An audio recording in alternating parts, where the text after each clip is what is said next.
Welcome to the Create the Life You Want podcast, where we break down the journey of people just like you going from dream to ownership in business acquisitions, franchises, and startups. I'm your host, Jeremy Ames.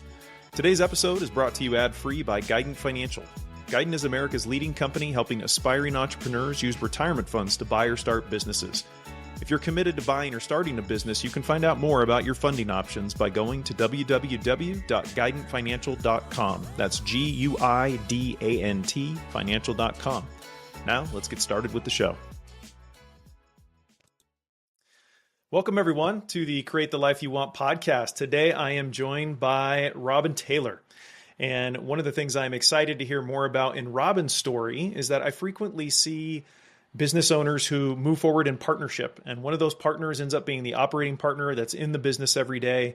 And the other partner ends up being sort of a financial and other support for the business type partner.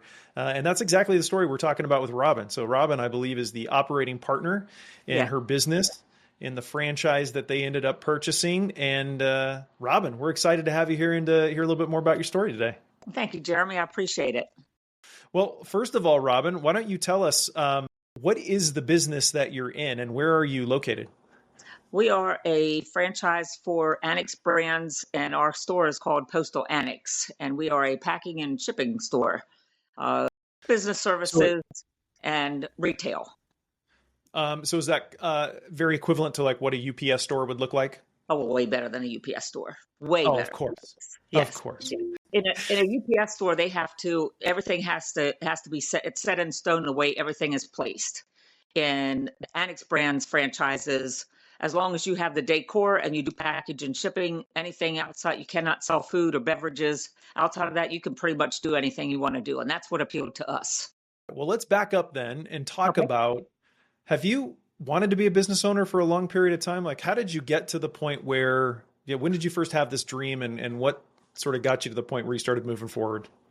Honestly, I think all of my adult working life, I have always been recognized as an owner, even though I wasn't an owner, because of probably my work ethics, and I'm very customer service oriented, and people would come to me and say, well, you must be the owner.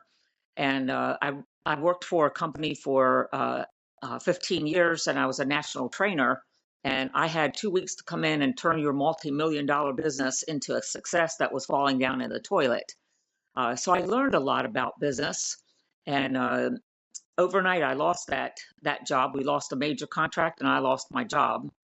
And I found another job. I disliked it tremendously, and my business partner at that time wasn't my business partner. We were friends, and he got this idea from another person about opening up a postal annex, and that it just, I figured I had already done all the groundwork for other businesses on how to make their business successful. I'm like, well, shoot, why shouldn't I open my own business? Yeah. So tell me about this epiphany that your partner had. Sounds like it sounds more opportunistic. So he came across something and said, oh, there's a business opportunity here, and thought of you. But so tell us the story of how that came to be. Okay. He's actually a mechanical engineer at Cummins, and his daughter went to St. Kitts Veterinarian School, and he would ship things to her and went to the postal annex near his place of work. And she taught him how to cut down the box, how to fold up the items that were in the box to consolidate it into a smaller box to save him shipping costs. And he did that for 8 years. And one day he told her he had just moved to the Greenville area. We're in Greenville, North Carolina. He had just moved to the area. And he said, this is a long way for me to go to ship these things. He said, you got to put one of these in Greenville. We don't have one of these. And she said, yeah, but that's way too far for me to go. She said, wait a minute. You just moved there. You need to open one there. So he caught me on a really bad day at work. I must have had sucker written all over me that day. That's what he tells the story as. And we had been friends we've probably known each other 20 years, 25 years, and knew my work ethics. And he said he couldn't think of anybody else that he would want to go into partnership with. And I did a ton of research on it, asked all the questions, read the entire franchise book, underlined things, and asked 8 trillion questions. And that's basically how we got started. Yeah, so this wasn't a big, you didn't decide you were going to be business partners and start a business and go out on a search. He just came across No, this one day, pitched the idea to you. You were in a vulnerable place where you were open to absolutely. doing something totally crazy. Now you were a business owner. Yes. Partnership is an interesting one. So tell me about how you thought about partnering with this longtime friend and then how you structured how the relationship was going to work, both from an ownership and who was going to do what and how the financial things were going to play out. Okay. Uh, I love the fact that he was that he is an engineer. So it's like when we laid out the store, I'm a very visual person. I need to see it in front of me, and he cut out boxes exactly the size of all of our cabinets and where everything would be placed. Um, and he's a great idea person. It's like, oh, we ought to do this, and oh, we ought to do that. And I'm like, well, we just need manpower to do that. And I think he knew that my success at the businesses that I had been in were a tribute to myself, that he trusted that I could successfully run a business. And he is not a customer service person at all. I call him my not so silent partner. Uh, he enjoys working in the store, but he's not customer service to Yeah. work there all day. And really, it's a better relationship for us that he doesn't.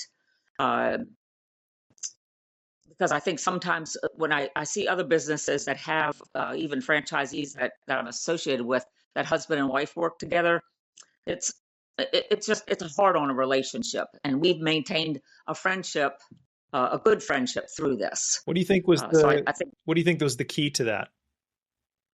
um, that he saw that he did not have to have his input in there every day, and that the things that that I had seen from my past, not that I'm so smart or anything like that, but I had worked in, I had turned failing businesses, turned them around. And I think that's what, he saw that from the get go, how I set up the store, the eye appeal, the folks that we hired that were customer service oriented, and that I could get the job done. I didn't say no. If it was something that I couldn't do, I found somebody else that could do. And I truly think he stood back and watched and would put his 2 cents in, and tell me what he thought. And probably ultimately it became my decision, because I have the background in it. Yeah. So But I love the fact that he has, it's like he thinks differently than I do, because he's not there every day. And I think that makes a big difference as well. He yeah. sees other opportunities that I don't see inside the store. So when you're going down this path from the get-go, did you have a really formal discussion about exactly how your partnership was going to work, or did you guys just kind of start working on it and you figured it out along the way? Well, we knew that since I quit my job at that point, he's like, "There's no way I can afford to quit my job." He had two girls in college, and I said, "Well, I can live off my savings for a bit," and that's the pretty much the discussion we had. And he would work. He would come to work every time he got off work. As soon as he got off work, he drove the hour and a half to our store, and we worked till 9, 10 o'clock. I lived a quarter of a mile away. He lived an hour, about 5 miles away from the store, and then all day Saturday we worked there together, and then Sundays we would go in even though we were closed, and get ideas, change things around that we saw that we should do differently. And he just, I guess, just such a respect for how I had, like, even during the day, the differences that he could see, and how I handled customers differently. Yeah. That he trusted me tremendously. Did you structure it as a 50-50 partnership? Did you base it on how much Yeah. capital people were bringing in? Like, how did you guys decide on that? We both put the same amount of money in, and it is a 50-50 partnership for sure. Got it. Okay, so tell us a little bit about the due diligence. You talked about it a little bit in terms of reading the franchise book, but when you were looking at this franchise, what did you decide to Yeah. do to really vet that this was going to be a good opportunity and specifically a good opportunity for you and Paul? The first thing we did is we asked the franchisor, it's like, so, like, what would be a location that we would look at? And they said, well, you definitely want to anchor yourself to a high end grocery store. and they kind of dropped a fruit off the tree, and we went to that location, asked if we could go in and look at it, and it was like, oh wow, it had such a great feel when we walked in, and we're like, oh, this is it, this is it. And then we looked at two others, and it just didn't feel right. And then we decided that let's drive 5 miles in each direction, and let's look at the surrounding area, and let's see what type of homes are here, what kind of community it is. We did the demographics on it, and by far, the area that we picked was twice the income, twice the age group that would actually purchase things, and pay for the service versus the other area that we were looking in. We also went to 3 other stores in Raleigh that had opened up, and spent time with them. And then the gal that he had shipped packages out from in Rocky Mount, I actually went into her store and worked with her for a week to see if it was something I'd be interested in doing. Got it. Now, talk to me about that. Did you do that before or after you paid the franchise fee and committed to the brand? I did that before. Okay. So you went and worked, and you were able to do that because he already had this connection, this relationship with this franchisee owner in this other place. Absolutely. She was ecstatic because number one, if she loved to train, but number two, if I signed up, she got $2,500. Oh, nice. And then after we opened up the store, while we were in the process of building it, then I went back up and spent more time with her, and we did the back end. Looked at books, how you keep up things, her inventory, and she was just a wealth of knowledge. Absolutely. What a fantastic resource! Wow. I don't know many people that get a chance to test drive a business before they decide to sign. Yeah.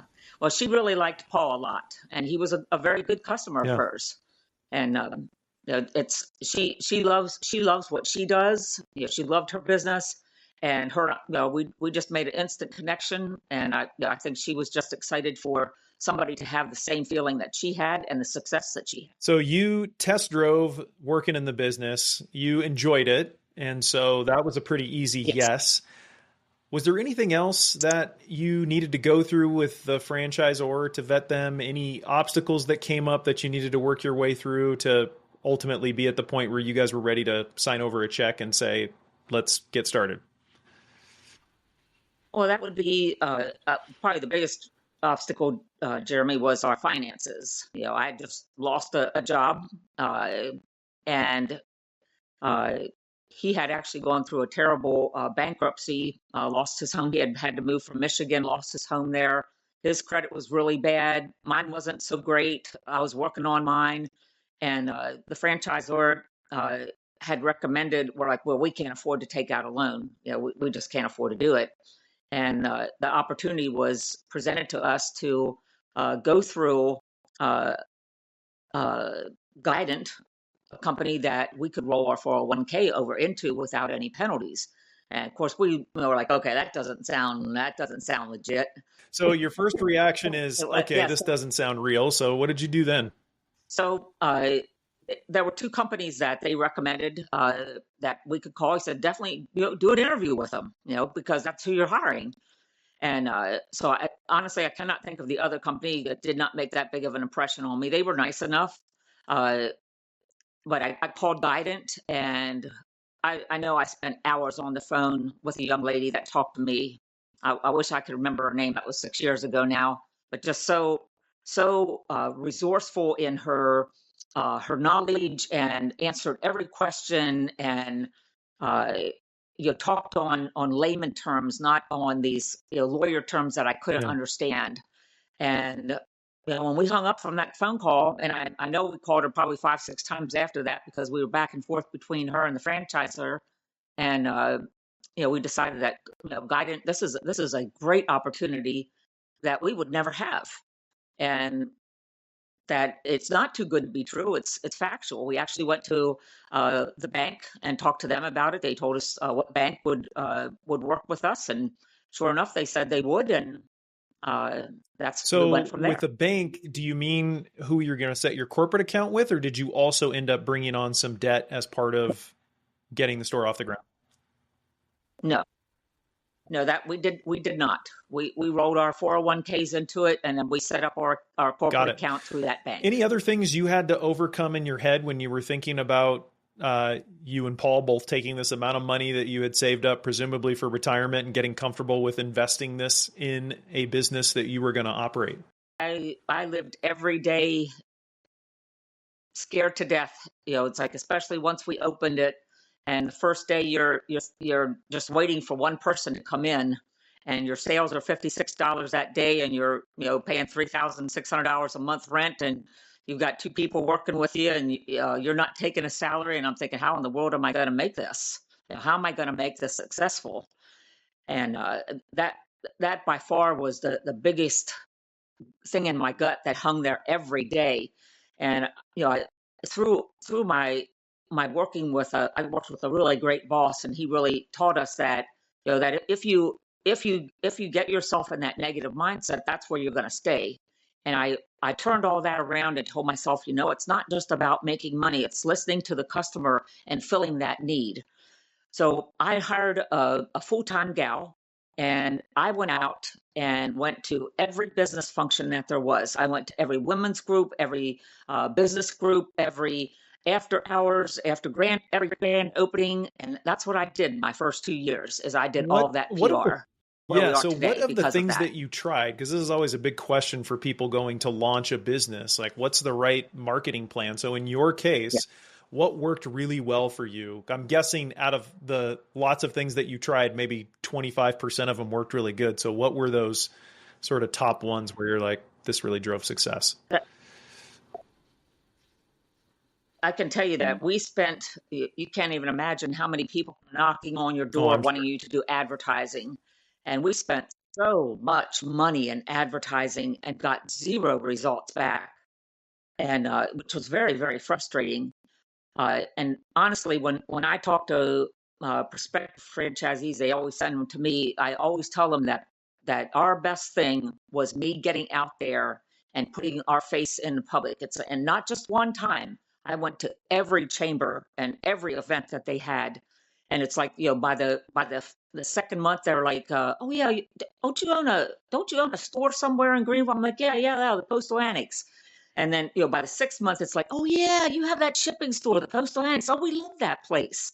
But it was that due diligence. It takes a lot of work to do that, and to keep the morale up in the store. Keep your team up as well. Yeah, It takes and a it lot to really do that. interesting and really telling. I was not expecting you to hear when you said you were the sort of operating partner in the business that you would have hired someone to say, "Hey, I need you to manage this business day to day. I got to go out and drive sales." But sounds like that was key and not an uncommon story we hear. It, well, that's good to hear, because it scared the life out of me. And we talked. We actually took Paul's daughter had just graduated from college, and she wasn't sure she wanted to go on to her master's. And she said, "I'll tell you what, I'll work for you for a year." And I took her to training with us in San Diego, and I could trust her. She was very customer service oriented. I knew that Yep. she wouldn't steal from me, which is a huge thing.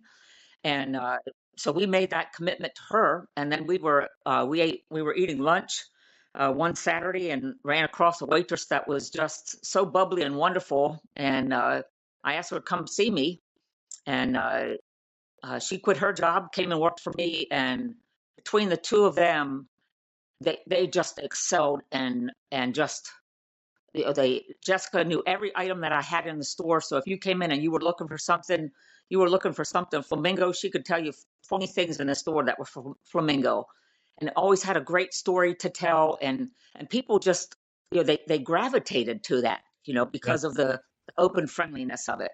But it was, I would come in at the end of the night, and I'm like, "Oh my gosh, we only made $120." But it's like I just told myself, I'm not going to worry about that. I'm going to keep doing what we're doing, because for me, it was the right, Yeah. So when it was the you right thing to were do. starting the business, did you create some form of a projection or financial projection? Like, how did you think about how much money you were going to need and how much revenue you needed to drive? Well, in speaking with the other franchisees and the franchisor themselves, they pretty much told us what we would need to start. And I know that when we first started, we put minimal in, and we're thinking, nah, we can run on less than that. And then uh, once we actually got started running, we actually had to roll a little bit more money into to take care of, especially for our payroll, because we still felt that it was important to have two people working there, and me still being out working, Yep. doing PR. We opened up in August of 2018, and in October we attended a convention, an Annex Brands convention in San Diego, which was expensive for us to do. We got reimbursed for it, but it was still an initial expense. Plus, I was leaving two people in my store, but it was such a height for us that we got to meet other folks and got to talk to them. Are we doing the right thing? Do we have the right money in the right place? And they set a goal. They had these folks that walked across the stage that got awards, and if you did $500,000 in 18 months, you got an award. And I sat right there and wrote out, divided up in 18 months, how many weeks that would be, how much I would have to make a day, and I put that on a calendar. And at the end of every month, I would total those up and, okay, what do we need to make it till the end of the year? What do we need to make it to that 18 months? And we made it way past that 18 months. But I always, even to this day, I have those sales goals in Yeah. front of me, in front of my staff as well, because I don't want to just stay stagnant. I want to grow. And, you have to know what your Yeah. sales goal, you have to know what your goals are first, in order to get. And even at that time, um, even when we first started, it's like every day I'm probably still learning. Every couple of months, I will just sit down and go through my checking account and see, okay, what am I paying out every Yeah. month? Because everything has gone up so much. But it's even when you first start, you don't realize how much is being put out versus coming in. Um, it's like your fundamental things in the shipping business. You're thinking boxes and tape and things like that. And I had a lot of inventory with retail items, uh, and then you're thinking, well, I made $500 with UPS, but I'm only going to get 35% of that, and I have to pay the others back. So I'm like, oh my goodness, this is not good. I'm paying money back. So it's an ongoing process of keeping up as to where your Yeah, so I expenses love are what you talked compared to about with where the your income, income because you is. essentially took this long-term revenue goal and then you broke it up into days and put it on the calendar. So you're looking at Yeah, you're seeing it, you're bringing visibility to it absolutely. every single day. Yes, I did. How how did that change your behavior or the trajectory of the Absolutely. business? Um, I think it definitely keeps you so focused on that goal. I saw myself walking across that stage, and that's I saw the joy that it brought those people, and everybody's clapping, and everybody wanted to talk to them afterwards, and how they got that successful. And it was a strong motivation for me to be that Well, successful in and you that had short of such a period of time. And we walked across the nice. stage So you and had had that. five. Well, We what I had love five about that is you awards. had that visual element in your mind as the goal. Like you knew exactly what that was going to look like. And it sounds Yeah, like you yeah, just snuck in before absolutely. COVID hit. You got Yes, that I did. last in-person convention before there was a delay. So Yes. congratulations. What have you learned about managing your expenses as a business? Like what's your takeaway that you would give to a new business owner? I'm in the process of trying to hire a manager, uh, and my biggest thing is, uh, if you're living paycheck to paycheck, you can't run a business. Uh, that if you have to run your business like you run your family. You get a paycheck in, you have to pay all your bills, and hopefully you have a little bit of money left over to do fun things. And business is no different than that. The fun things are, well, I'm not talking about going on vacation. I'm talking about how we're going to add something to our business to make it better or more profitable for us, like a new printer or a cutter or a laminator, or ideally to hire somebody, Yeah. another employee, to help you make more money. Um, so it's and you have to look past. I think it's really important to talk to somebody else that has a business similar to it, that you can see what's behind that. It's not just the that you're making $750,000, Yeah. it's like, what are you paying out every month in that? I think that the biggest thing I was shocked at was employee taxes. I was like, holy crap, that's outrageous, you know? And then your end of the year taxes, and you just, you know, you don't know that until you're there. So I think that the work that we did beforehand, uh, you know, helped us to understand that it was going to take a lot Yeah, so it more sounds than like you're what in the we had process of trying to anticipated in hire the a beginning. manager for the store. What are the long-term aspirations? Are you looking at multiple units, or are you looking to just sort of get more and more out of the operational side? What's the goal? Well, now Paul wants to. He's 5 years younger than I am, and he wants to open up another store. I'm not sure I want to do that. If we did, we've got an offer to go to Florida. Somebody wants us to open at the Villages. It sounds awesome and wonderful. They're like, oh, we'll hire the people for you. You know, you just run it. Um, and I just, well, I'm not sure. So our first goal was that we would work the store for 2 years, hire someone, and then I could manage the store from home and have somebody that's strong in the store as a assistant manager and run, so that I could still get an income and still go into the business when I wanted to go in. And Yeah. and of course, when COVID came, that totally changed everything. So I think that still is that's my long-term goal right now is I have a sales goal I want to meet before I open up another store, because I feel if I don't meet that here at this store, you know, the other store is just going to drag me down, because that's what I've seen with the other franchisees. The stores that have 4 stores, they're Yeah. not all doing as good as one store is, and I think because you spread yourself too thin. Um, and it's just honestly the biggest drawback that I feel to owning a business is employees. It truly is. It is so hard to find Yeah. good quality work folks that have work ethics.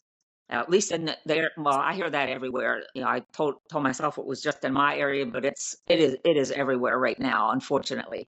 And it's very um, it takes a toll on you, you know, when you take all the time to invest in someone, and they decide that they just go to Yeah. lunch one day and don't come back, and there's no reason for it. So it sounds like the employee piece has been the hardest part of the job.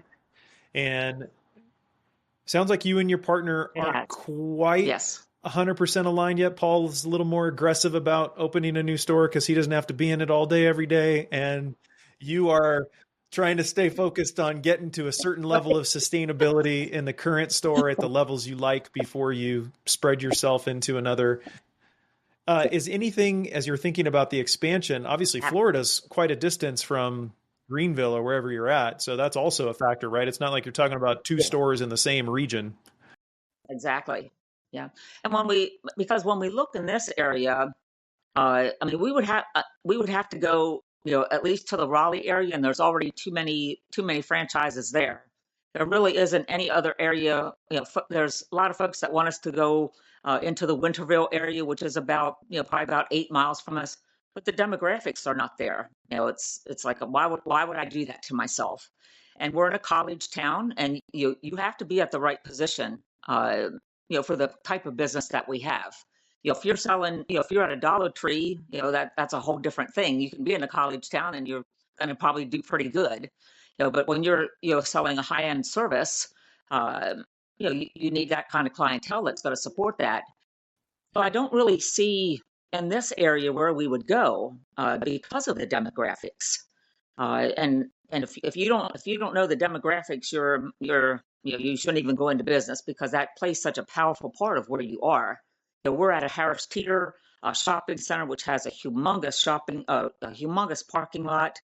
You go a half a mile down the street, and the UPS store is there, and they have more wrecks in that parking lot because it's horrible to get in and out of. Um, and the fact that we're in a high-end grocery store, that's a clientele that we want, versus Different a customer. Walmart grocery store. Nothing against Walmart, but it's a different customer. Absolutely, yes. And around that, what they build around that are the Dollar Trees and things like that, and that's just not. It's just not the Yeah. income level The that employee thing we is a real need to run challenge, and our that's particular especially business. something I hear a lot with people who have retail brands, right? Because Yeah, you're hiring a lot of part-time people, people who are younger and maybe not clear on what they want to do with the rest of their lives. absolutely. So I'm curious, any Yes. tips on things that have worked for you in terms of finding great employees or investing in great employees? What has worked? 99% it was restaurants. Truly, it was. And also at the chambers. Every chamber meeting Yeah. I went to, I would tell folks, hey, if you know anybody that's looking for a job, let us know. I mean, we would post it on Facebook. I did Indeed, uh, and Yeah. I got 300 applications one time through Indeed, and hired no one. It's just and that was right after COVID. It was like, but people were just putting in, I think, just to get you know their compensation or something, just to say that, oh yeah, I checked for a job today. Um, and also, I think that one thing that really changed after COVID was that uh, we hired mothers, because those mothers could work part time. They wanted to provide for their kids. They wanted that little bit of extra spending money. They were reliable. Yeah. But after COVID, the kids came out of daycare, and mothers had to stay home, and Yeah. we lost that whole bunch of folks in the hiring process, which was a huge loss to me. And that's what I still look for, is someone that's more mature, has had a couple jobs, has had sustainability at those jobs, more than one job every 6 months, um, and uh, that needs to have an income. And I'm not sure I'm not sure how Yeah. I'm not sure how the young people get along. I don't know I don't know either. how I'm they live curious though, because we're without a job. 4 years outside of Um, the start of the COVID pandemic. Have you been able to start to inch back into that recruiting yes, model of looking for part-time moms? Has that come back? a little bit, yes. I believe that. In fact, I just one of my I got a gal that has worked for me for 2 years, and I could tell that something was wrong. And she sat with me yesterday and cried and said that she was going to give her notice. And I'm like, oh, great, 2.5 months before Christmas. This is great. Uh, but do you know that uh, that very day, one of my best employees uh, had just called me right before this gal told me she was quitting, and told me that, I know we're not hiring, Miss Robin. However, she said, I have a gal that has worked with me for 8 years before. She's so wonderful. She's customer service oriented. You know, I don't back very many people because it's my reputation as well. She said, I would definitely hire her if you're thinking of it. And I was like, I hired her yesterday. So I feel like I've word of mouth and a reference is always the best thing. My best employee that has been with me the longest, that is my acting manager. One of my customers said, I have an employee for you. She's very unhappy where she's working now. And what I told her, she was making $4 an hour more than what I could afford to pay her. But I told her what she would have with me is quality of life, because we're not open. We close at 6 o'clock on through the week. You're home by 6:30. On Saturday, we're only open till 3. So you've got Saturday and Sunday. We're closed Sundays. All major holidays, I'm closed. And she worked at a company that she worked every Saturday, every Sunday till 9, 10 o'clock at night. And she said that she was at the point in her life that she cried every night on her way home from work and on the way to work. And she said that in every interview I do, she comes in and she interviews and tells them that you will have quality of life here and you will be appreciated. And she said, Miss Robin appreciates us. And to me, that, Yeah. if as an owner, it's important to be genuine in that, that you really do appreciate your employees. And I will, we have picnics at my house. I give them great Christmas gifts and birthdays, and I try to celebrate everything with them, and they so appreciate me, and I Yeah. feel like That's special. they give back to me. They invest in me as well. So how great is it that you had one of your own team members send you a magical new employee right when you have another one that's in a state of transition? I know a lot of franchisees, a lot of business owners will start a business and they have the family working for them. I've I rarely see that working unless the owners are not present in the store. Uh, to me, that's it kind of really is hard on a family when you're all working together and then get together over the weekend and it's like you like oh Yeah. they really messed up at work or something. I always say a caution Any to friction that you've seen between um, when you because had it Paul's it daughter can take working a in the toll on business, you. or was it fine because Paul was not in the store regularly? We're good. We're really good friends now. Got it. But yeah, she yeah we had a hard time together.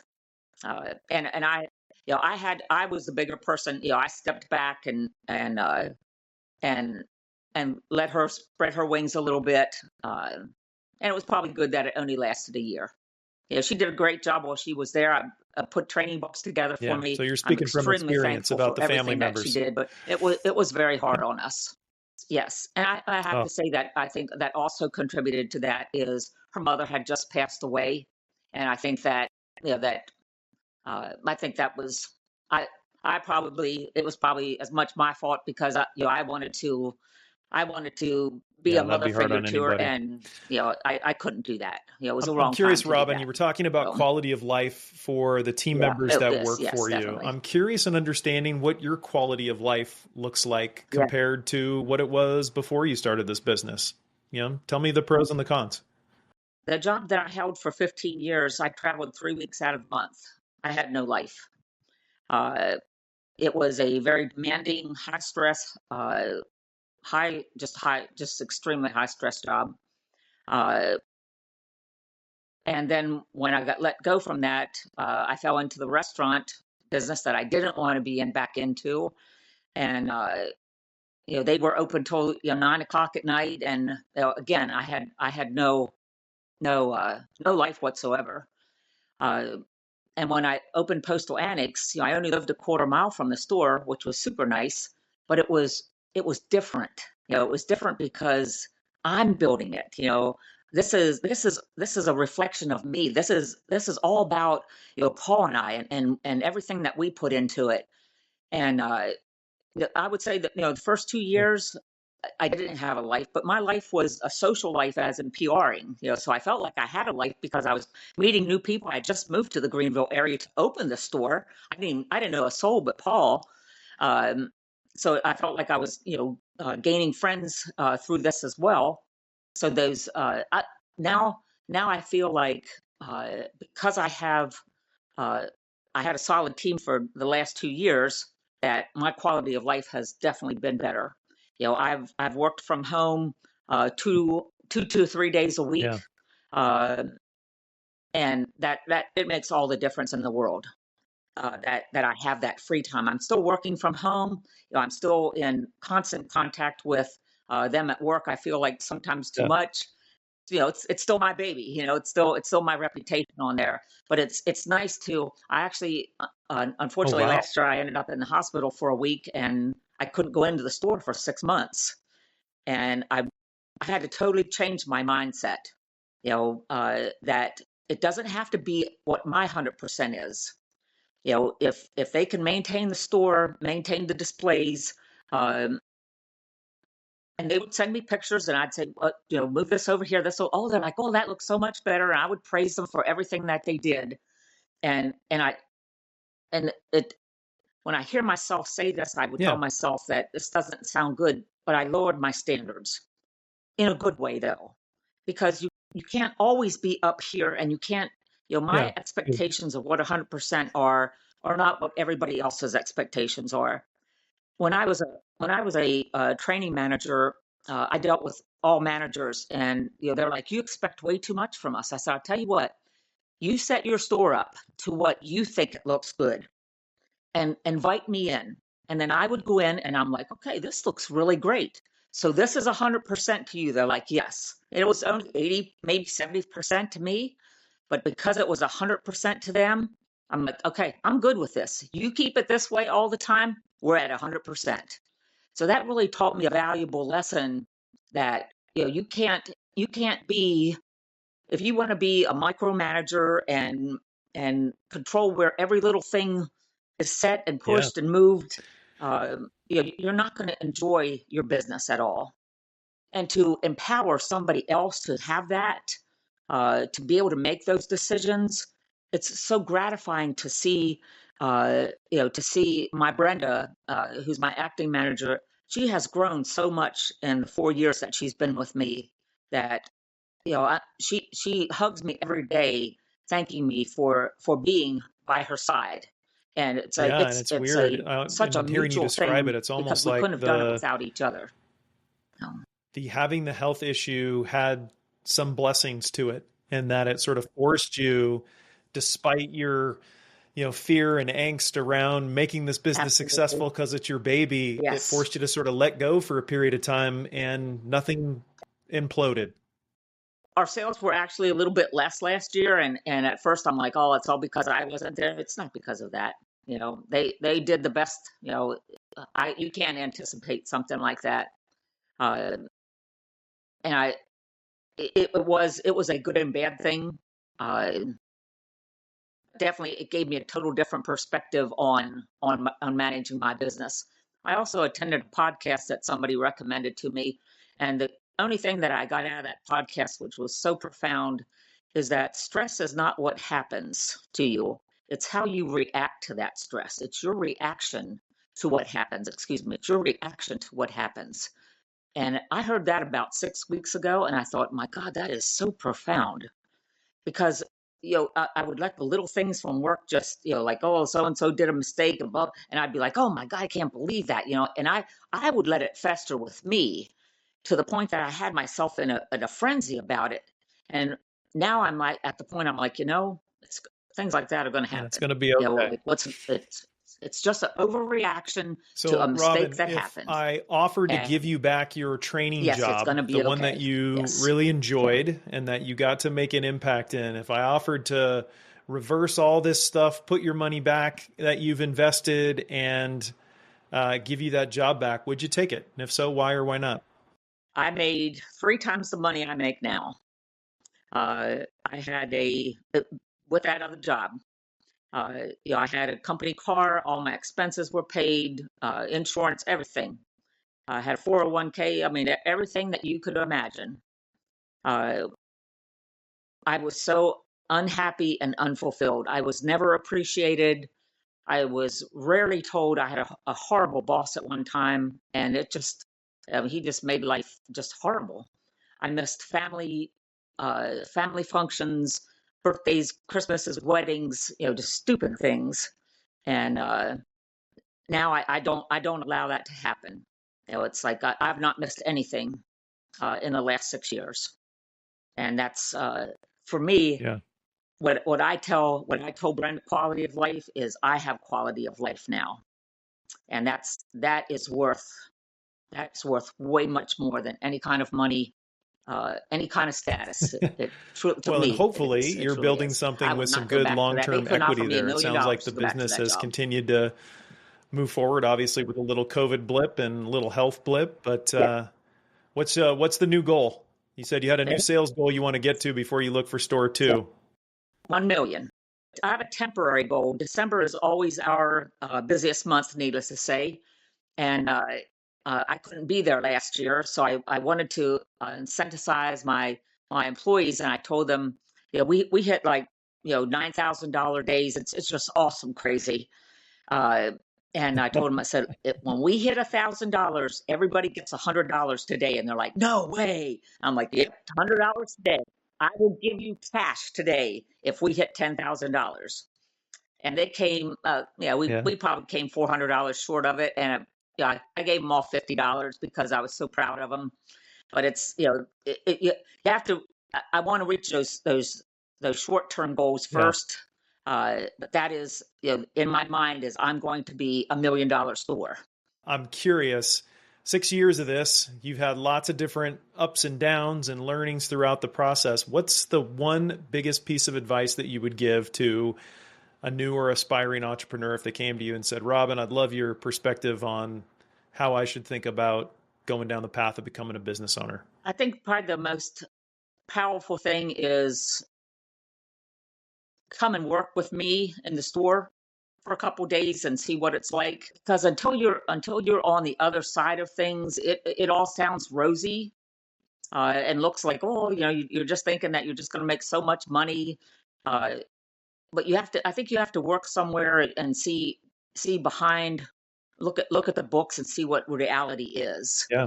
Um, that it's more than just a number Yeah. there. Well, Robin, thank you so much Yeah, for taking the time. definitely, It was really fun to hear your definitely. story, all the various aspects, not just of the Yes, partnership piece, but of even thinking through some of the wrestling you're still doing with this quality of life you're experiencing. I sensed as you were talking about quality of life that probably is some of the friction on where and when to expand, right? You're at a place where you're in a better place than you've been, and you know, it would take a lot for you to want to sacrifice yes, that.